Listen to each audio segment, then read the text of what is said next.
Boa noite a todos, Matusalém, Djalma, Mirinho, Ivan nos bastidores. Eu já estava com saudades, né? Como Matusalém bem disse, já tenho cadeira cativa aqui nesse programa que é tão importante, né? Pelo seu objetivo de divulgar a doutrina espírita, que é essa doutrina tão esclarecedora, iluminadora, e que nos ajuda tanto no nosso processo de evolução, né? Meu muito obrigada a Matusalém, que sempre está me convidando. Terça-feira estava com ele lá na Casa do Caminho. Muito obrigada, porque é um sinal sempre de confiança, né? E agradecer a Deus por mais essa oportunidade de estudo, de reflexão, a espiritualidade amiga, e a todos vocês que nos assistem, né, que nos prestigiam a cada sexta-feira. Essa etapa inicial do programa, nós fazemos o estudo do Evangelho, baseado no livro Caminho, Verdade e Vida, e na noite de hoje, o capítulo correspondente é o 104, cujo tema é a espada simbólica. A passagem evangélica está contida no Evangelho de Mateus, capítulo 10, versículo 34, e nos traz: Não cuideis que vim trazer a paz à terra. Não vim trazer a paz, mas a espada, disse Jesus. E a interpretação de Emmanuel.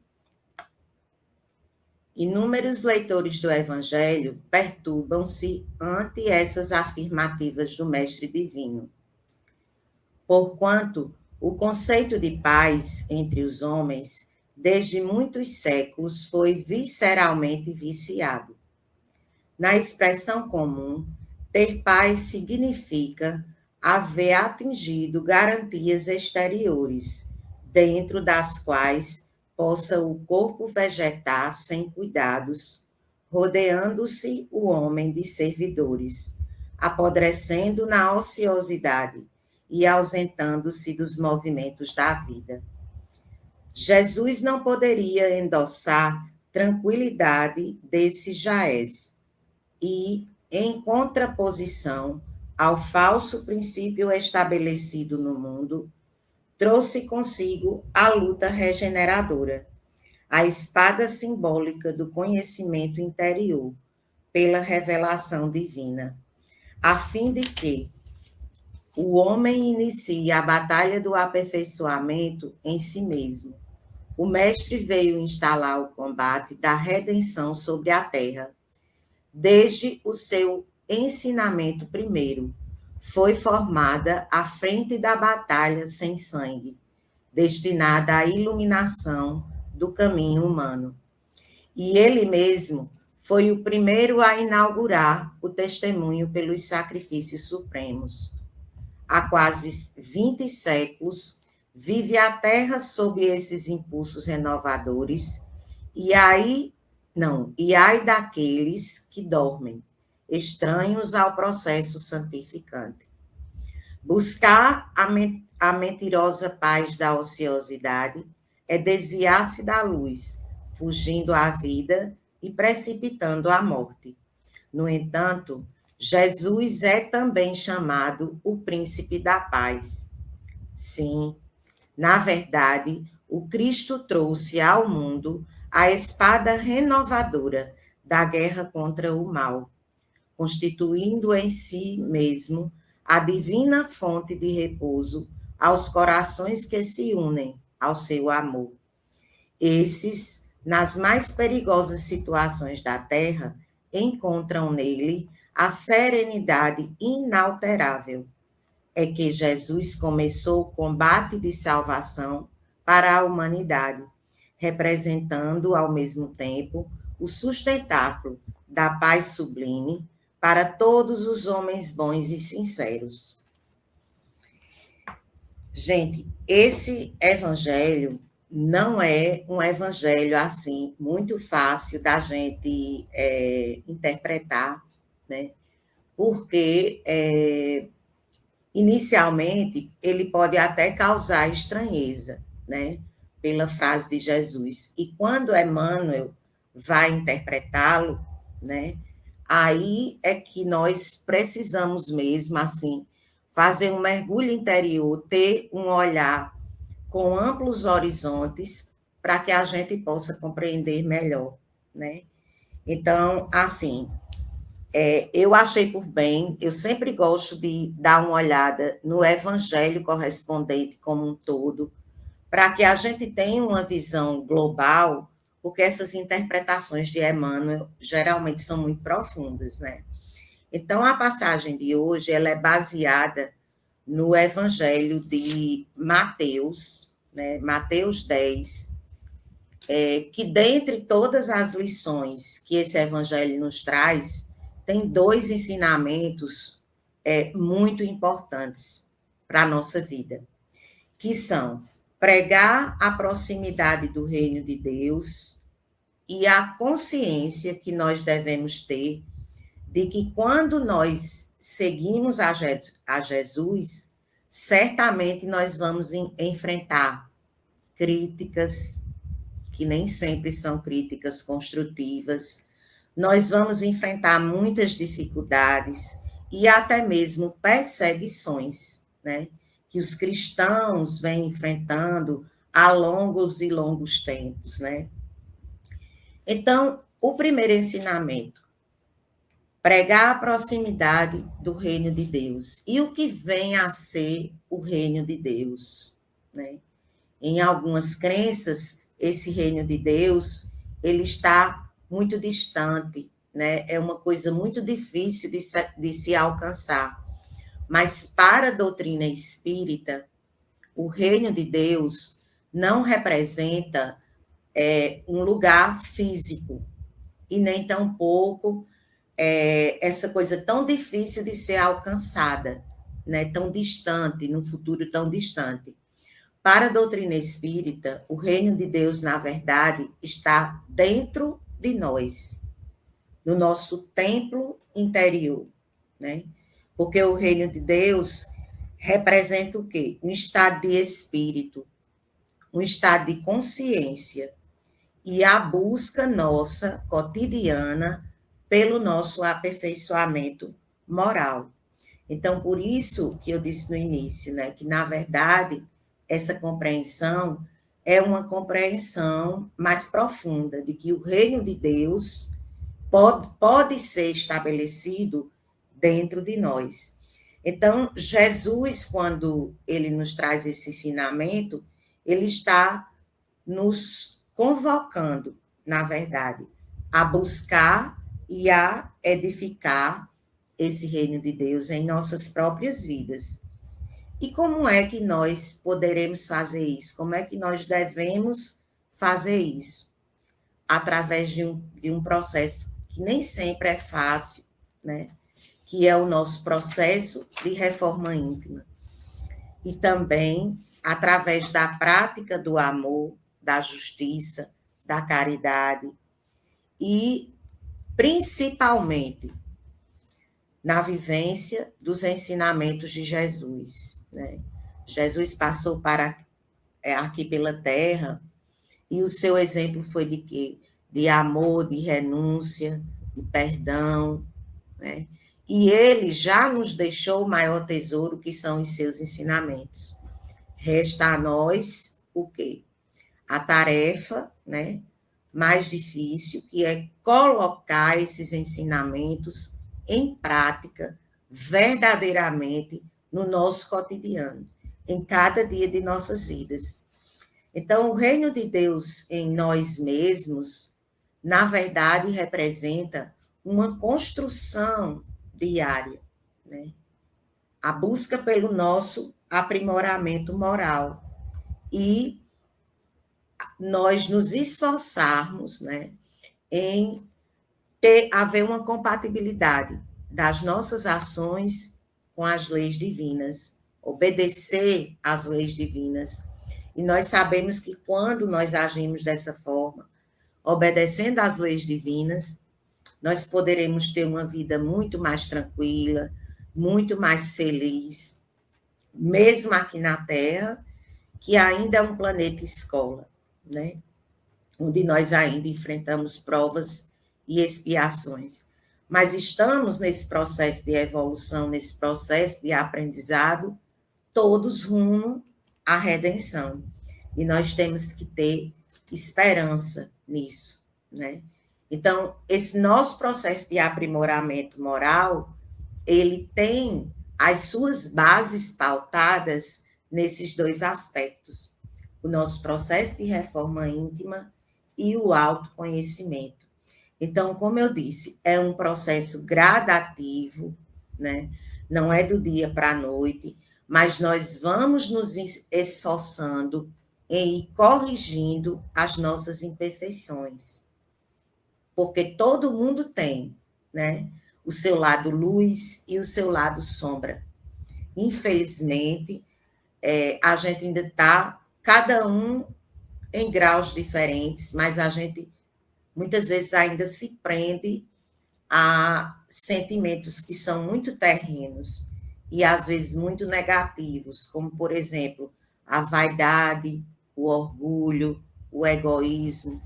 E evoluir moralmente é a gente se esforçar para ir se desprendendo, se desvinculando desses sentimentos, dessas sombras, né?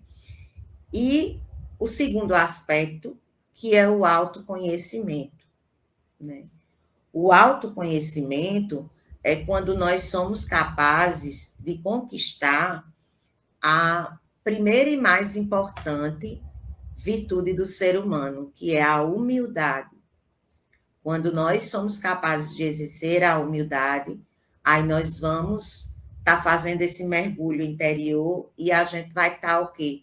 Reconhecendo as nossas próprias falhas, as nossas próprias imperfeições.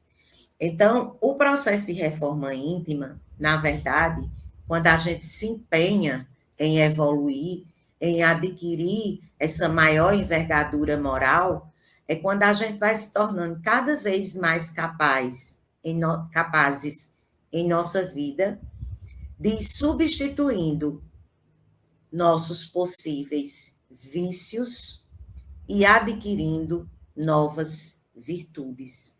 É isso que representa o processo de reforma íntima, né?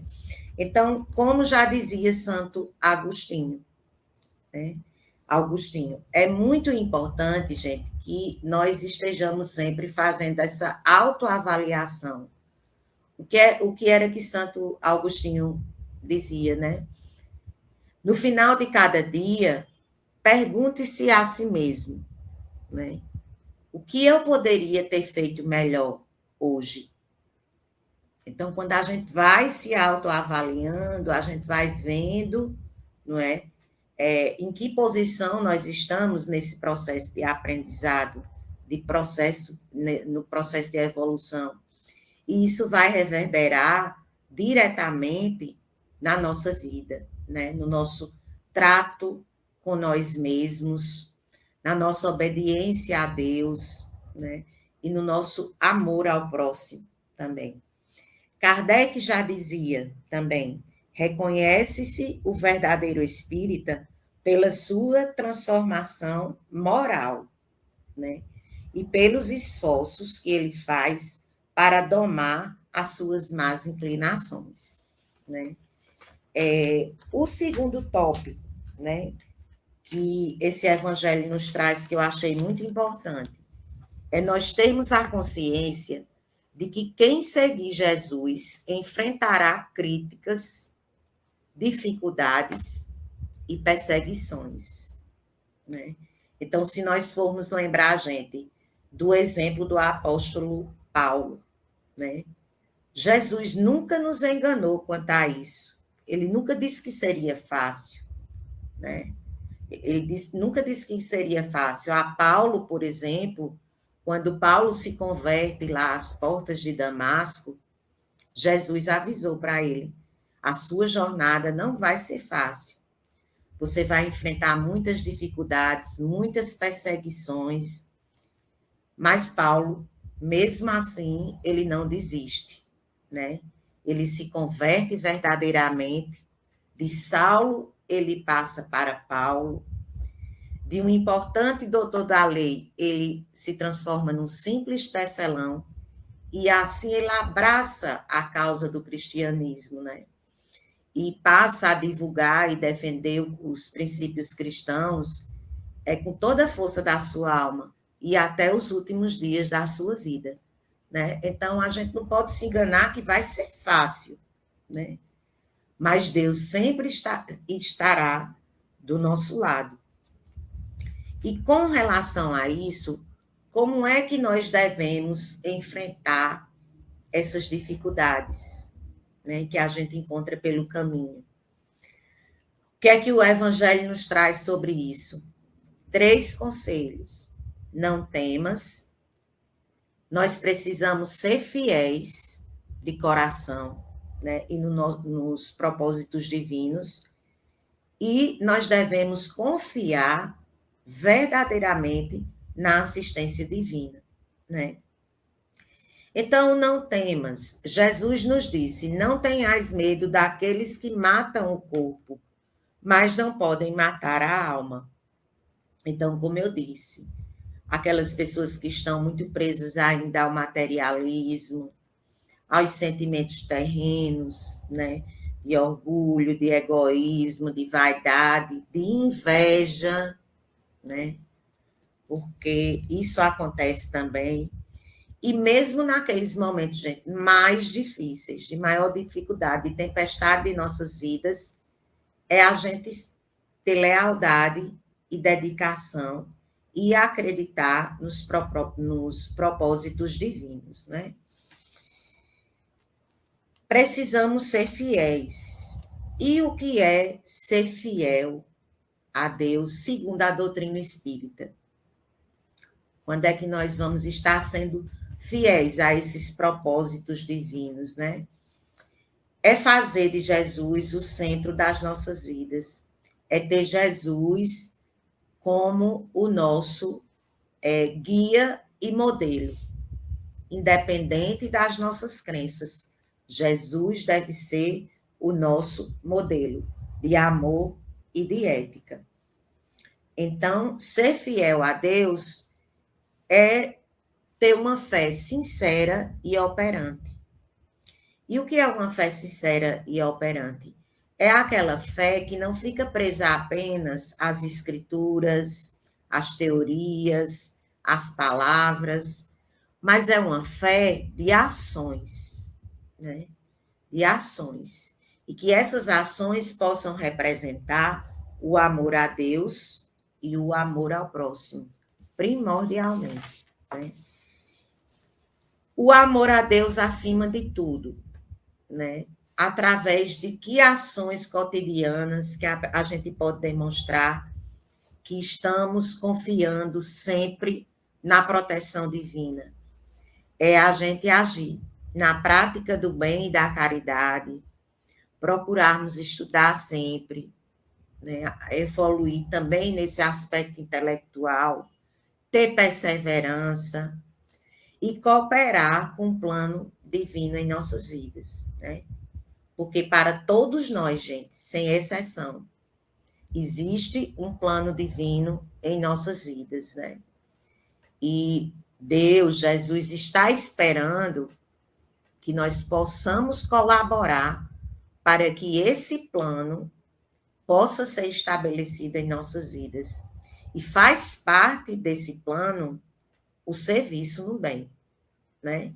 Existem inúmeras formas de fazer isso, né? Na sua consciência, cada um vai saber como desempenhar esse papel que é imprescindível em nossas vidas.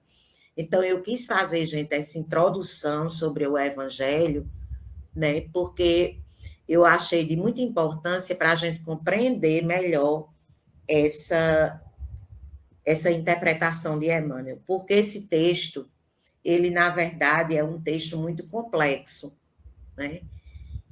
E que pode causar interpretações, assim, equivocadas, né? Então, se a gente for observar a interpretação de Emmanuel, ela vai sendo norteada por três principais ideias, que é a diferença entre a paz do mundo e a paz divina, o verdadeiro sentido da espada simbólica, que é o tema deste capítulo, e a vinda de Jesus como o verdadeiro príncipe da paz. Esse texto vai sendo norteado por essas três principais ideias.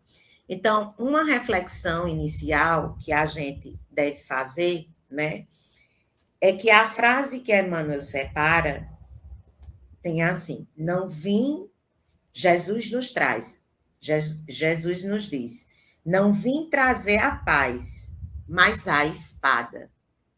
Então, se a pessoa se prender apenas no sentido literário dessa frase, né? Se a gente se prende apenas às palavras, essa frase pode causar estranheza. Mas, ora, veja, né? Jesus, que é considerado o príncipe da paz, dizendo que não veio trazer a paz, mas sim uma espada, né? Só, gente, que esse título já diz tudo. A espada simbólica. Essa forma de Jesus falar é um simbolismo, porque Jesus não gostava, se a gente for lembrar, pela passagem de Jesus aqui na Terra, ele não gostava de pregar com frases feitas, já prontas, né? Ele gostava de utilizar de metáforas, ele gostava de utilizar assim, de instigar para que nós pudéssemos pensar e raciocinar, né? Analisar de uma forma mais profunda. Então, esse tema, e por que essa frase pode causar tanta estranheza?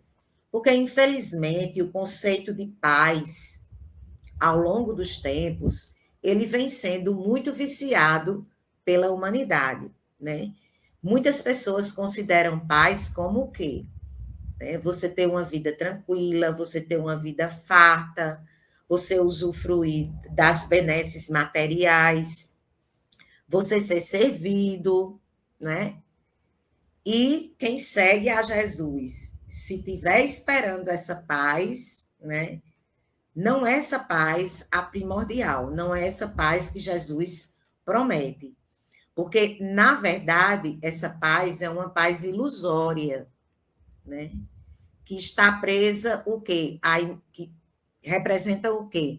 Inércia, né? E isso para o espírito não é benéfico. Por quê? Porque o espírito ele fica estagnado, ele para no processo de evolução. Então, nós sabemos o quê? Que pela lei do progresso, o espírito ele não pode retrogradar, ele não pode ter retrocesso no seu processo de evolução, mas ele pode estacionar, ele pode estagnar, né? Então, por isso que Emmanuel ressalta aqui um ponto muito importante, imprescindível da gente refletir. Há uma diferença muito importante entre a paz do mundo e a paz divina, né? E tem duas frases que representam bem isso. A paz divina, a paz do mundo, enganar, porque ela pode estar ali limpa nas bordas, superiormente, mas lá no fundo ela pode ter um lodo que pode nos prender às sombras, né? E a paz divina, a frase correspondente que ele nos traz é qual, né? Que ela representa uma fonte de água viva e incessante, né?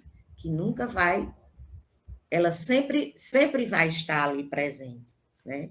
Então, a paz do mundo, ela é uma paz, na verdade, falha, é uma paz aparente, né? Aí, de novo, gente, eu vou utilizar o exemplo de Paulo. Paulo era uma pessoa, quando ele ainda era Saulo, quando ele ainda tinha se convertido, né? Que tinha tudo, aparentemente. Ele era uma pessoa que tinha prestígio, tinha títulos, gozava de todas as benesses materiais, tinha poder, né? Mas no seu íntimo, ele sentia aquele vazio. Ele não conseguia conquistar a sua paz interior. E ele começou a observar e indagar os cristãos, né? E ele dizia: meu Deus, por que esse povo, como é que esse povo consegue ser tão feliz, tendo o mínimo de recursos, né? E ele começou a indagar de onde vem essa paz. E foi aí que começou todo o processo de questionamentos, né? Que depois resultou na conversão de Saulo em Paulo, né? Que foi um servidor fiel de Jesus. Já a paz divina, gente, é uma paz presente, verdadeira, né? E que nós vamos sentir dentro de nós. É o nosso equilíbrio interior, que, na verdade, Deus mais espera da gente aqui na Terra, né? Então, assim, outro exemplo, né, que eu vou citar para vocês. Eu tenho uma amiga, uma conhecida, que ela tem, assim, tem uma ótima situação financeira e ela sempre viaja. Ela já viajou o mundo quase todo. E ela, conversando comigo, fez uma viagem longa para o exterior, né? Acho que passou quase um mês fora. E eu disse: e aí, foi bom, né? Perguntando para ela. Ela disse: foi um tédio. Um tédio. E eu fiquei olhando para ela, né? Ela disse: olha, só gostei um pouco de Nova York, mas os outros dias todos foram um tédio. Então, o que é que isso nos demonstra, né, gente? Nós podemos estar, nós podemos ter todos os recursos materiais, nós podemos estar em lugares paradisíacos, rodeados de amigos, mas mesmo assim, a gente pode sentir esse vazio interior, né? E por que esse vazio não é preenchido? Porque enquanto nós estivermos buscando preencher esse vazio com coisas materiais, a gente não vai conseguir nunca, porque nós somos seres espirituais e estamos aqui de passagem, só de passagem, e ela é muito breve, por sinal, né? Então, o verdadeiro sentido do título dessa interpretação de Emmanuel, que é a espada simbólica, né? Não é que Jesus esteja instigando a violência, porque Jesus nunca fez isso.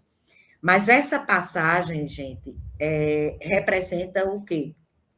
Quando a luz divina nos alcança, quando nós temos essa tomada de consciência, né? E como eu disse, o reino de Deus, na verdade, está dentro de nós, porque nós precisamos nos empenhar no nosso processo de reforma íntima, né? Então, essa transição, na verdade, não é? Quando nós nos esforçamos, vai acontecer a morte do homem velho para que o homem possa surgir, né? E essa espada a que Jesus, desculpa, Jesus se refere é a espada do conhecimento interior.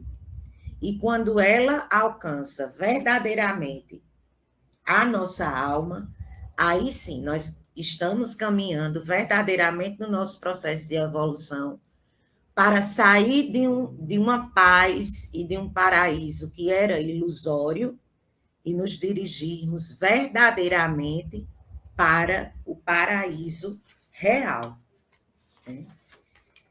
E, para finalizar, gente, Emmanuel nos traz Jesus como o verdadeiro símbolo da paz permanente, da paz verdadeira, né? Então, Jesus nunca apoiou ato nenhum de violência, até porque as únicas armas que Jesus utilizou foram a palavra e o amor, né? E ele sempre pregou com muita simplicidade, né? Na verdade, Jesus veio para a terra só para servir, né? E combater o mal, né? Que ainda existe em nós mesmos, né? Então, eu achei muito interessante que ele explica a espada, né, como sendo o quê? Uma cruz na forma invertida. Por quê? Porque Jesus, quando foi crucificado, ele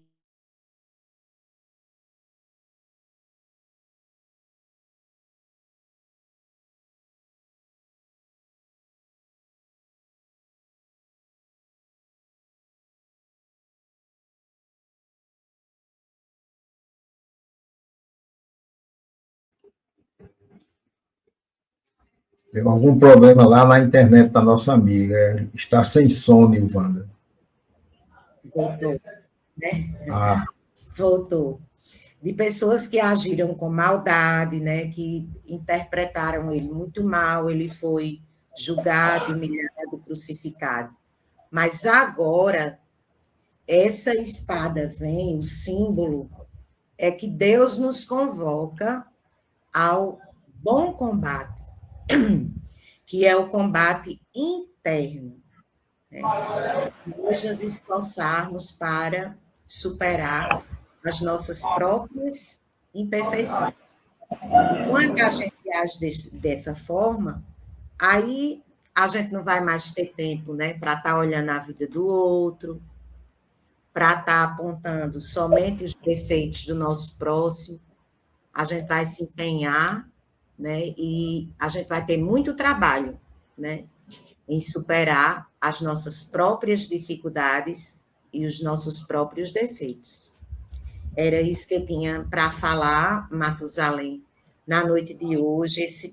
Queria até pedir para vocês, né, quem tiver disposição, dar uma lida nesse texto e refletir, porque os ensinamentos contidos nele são muito importantes para a nossa vida diária e o nosso processo de evolução. Muito bem, Nivana. Aproveite e faça. Você vai continuar conosco, não, no estudo, ou vai ter que sair? Vou ter que sair. Então faça as suas considerações finais para a gente fechar o bloco e abrir o próximo. As minhas considerações finais são sempre de agradecimento, né? Agradecimento a Deus, agradecimento a Jesus, que é o guia maior de nossas vidas, que está sempre conosco em todos os momentos, e agradecer a todos vocês que estão nos acompanhando no programa de hoje. Um grande abraço a vocês, viu?